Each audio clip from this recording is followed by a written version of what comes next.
But surprisingly, one person has chosen to ignore the Ombudsman's order. That's Senator Robin Padilla. May aligasyon na ako daw po ay hindi sumusunod sa batas.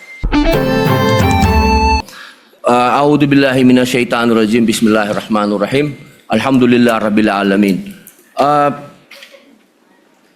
Aming mga kasama, ako po'y humihingi ng paumanhin sapagkat ito pong nakaraang linggo, lumabas po sa mga balita na may aligasyon na ako daw po ay hindi sumusunod sa batas.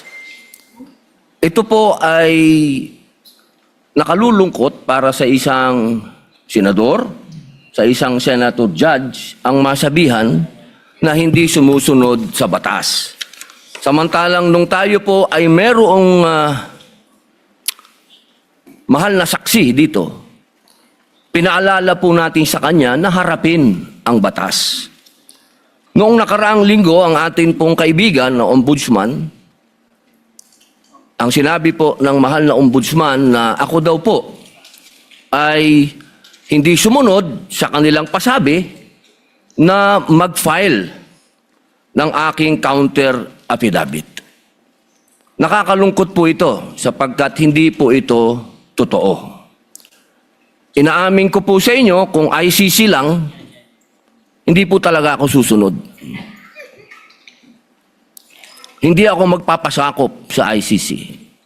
Pero dahil ginagalang ko po ang ombudsman, dahil siya po ay aking kaibigan na itinuturing, dahil nagkaroon na po kami ng napakahabang kwentuhan sa aking opisina nung siya po ay kalihim ng hustisya, nag-file po kami. Ito po, hawak ko po ang original.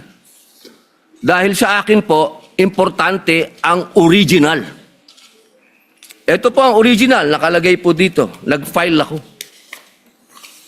Nakalulungkot po na pati ang media ay nakikisama sa ganitong klasing propaganda na ang isang senador ay hindi sumusunod sa batas. Isang senator judge. Ito po, maaari ko po kayong bigyan ng kopya, mga mahal kong kasama, para mapatunayan na hindi ko po kayo ilalagay sa kahihiyan. Ako po ay nag-submit ng aking counter affidavit.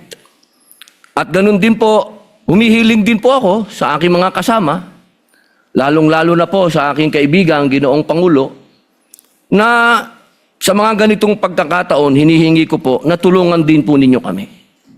Na maipaliwanag din po namin sa media na meron din po kaming mga pagkakataon na ipagtanggol din ang aming sarili at kami wag husgahang kagad na kami hindi sumusunod sa batas. Yun lamang po, Ginoong Pangulo at tagapangulong hukom. Maraming salamat. Yan ang ating Bravo Balita. Salamat sa panonood. Follow at subscribe at like na po kayo sa aming Facebook, YouTube at TikTok channel.